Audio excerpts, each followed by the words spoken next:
Nick, how's the trial going? Well, it says trail, but he means trial. I'm not following any trials right now, so I don't know.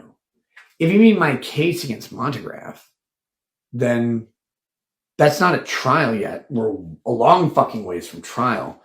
We are on appeal of our motion to dismiss under the Colorado Anti-SLAPP, the application of Colorado law in the Minnesota courts. That's not trial right now.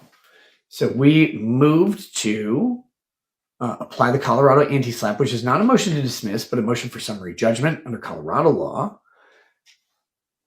My lawyers used the choice of law provision and made a choice of law or conflict of laws, and then not a choice of law. Sorry, choice of law is by contract. A conflict of law argument that they made in other jurisdictions successfully. So with that, they've made the argument. It was rejected by the district court judge. Now it goes to the Minnesota Court of Appeals. It's a novel issue in Minnesota. It has not been raised. There's not authority in Minnesota on how to deal with an anti-SLAPP in another state when someone does a forum shop to sue in Minnesota.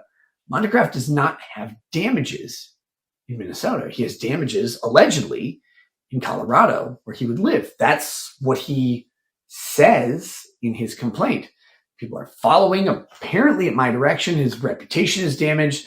His income is damaged. All this stuff is done, not here in Minnesota. It's in Colorado. The weird thing about defamation and conflict of laws is that we didn't used to have a conflict of laws on defamation until Anti-SLAPP came out. So defamation is a common law claim. It's not statutory.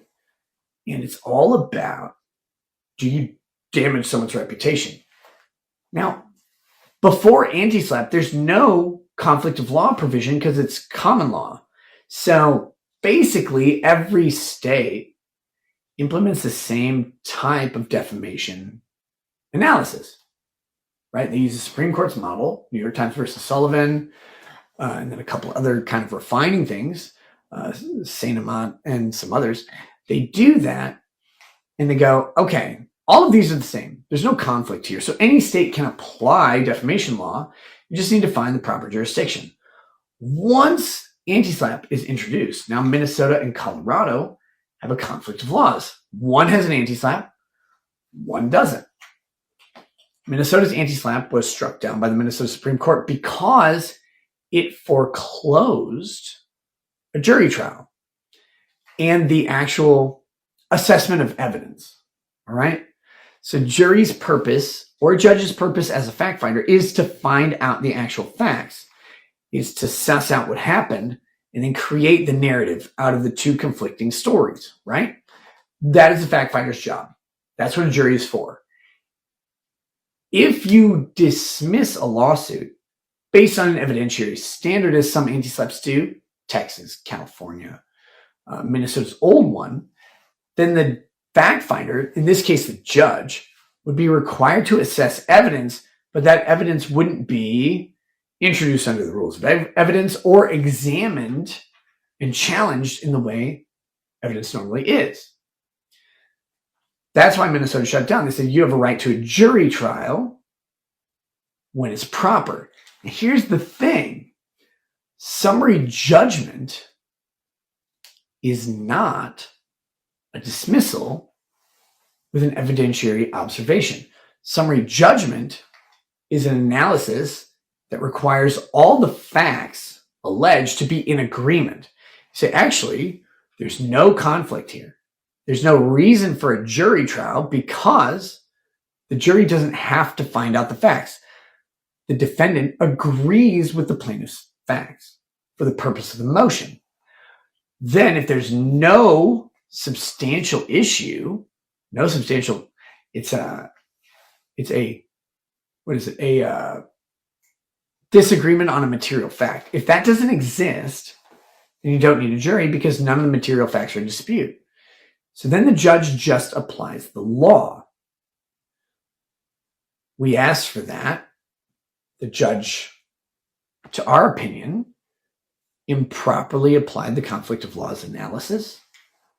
And again, it's a novel issue. It's not surprising that a district court judge in a state with no authority on the issue might improperly apply the analysis. So we say, okay, we go to the appeals court. If the appeals court agrees that the analysis was done incorrectly, it'll kick back to the trial court, and the trial court will reassess the analysis under the appeals court's instruction.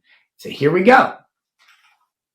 Assuming we win the appeals court, which is a big assumption, there's no guarantee. In fact, it's unlikely, to be very clear, it's unlikely that the appeal will be successful just because of the nature of appeals. Although we believe it is the correct analysis. It's just the nature of appeals. You've already lost, and now the judges have to overturn a different judge's decision.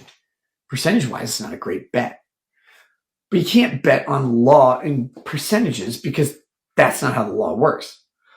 So anyway, if we win on that analysis, they're going to have to eventually apply Colorado law, which then means we have a summary judgment motion, which is, hey, we agree to all this stuff. We agree to all the facts. We should still win because they haven't alleged all of the elements of defamation. Fuck them. We'll see how it goes. I think the appeals court hearing is later this month. Don't really remember because I don't monitor it that much. It's out of my mind most of the time. If I sit and stress about the lawsuit or like, wow, what's going on? Then I'm going to be focused on that when there's nothing I can really do. It's just a big waiting period. So I don't think about it that often. I don't. And it's just this background item. If we lose the appeal, we'll go to jury trial. Well, we'll go through discovery, probably make a summary judgment motion at the end of discovery under Minnesota law rather than Colorado law. And then if that fails, we go to jury trial. We'll have to see what that does. I don't know the answer because it's a lawsuit, man. You got humans involved. You got lawyers, you got judges, you got plaintiffs and defendants. All of them have different stories, different actions, different claims. We'll see. I don't know. I want it gone, obviously, but I can't control the courts. So just make the arguments. But that being said, that's where it is right now. It's at the appeals court, and we'll see what happens with that at some point. We'll probably have my lawyers argue in front of the Minnesota Court of Appeals. Then have to wait something like 90 days or whatever for the outcome because that's how it goes. Maybe longer. Who knows? Maybe it'll be 6 months. Maybe it'll be a year. There's no way to require the courts to answer. Just have to wait. So that'll be fun. In the meanwhile, I'm not going to sit and think about it because there's nothing to sit and think about right now. But that's the update on my case. It's the same as it's been for a while. Just waiting for the appeals court hearing, and we'll be waiting for the appeals court answer. There you go. My lawyers have very effectively briefed the specific appellate issue, which is the conflict of laws issue. If the conflict of laws wins, then it goes back to the trial court, and the trial court assesses summary judgment under Colorado law. They apply Colorado law. Now, summary judgment is it is a ubiquitous solution. It's a common law solution. All of the states apply summary judgment the same way. So we'll have to just fucking see what happens. I'm not banking on anything other than spending a shitload of money defending a frivolous lawsuit. But hey, what do you do?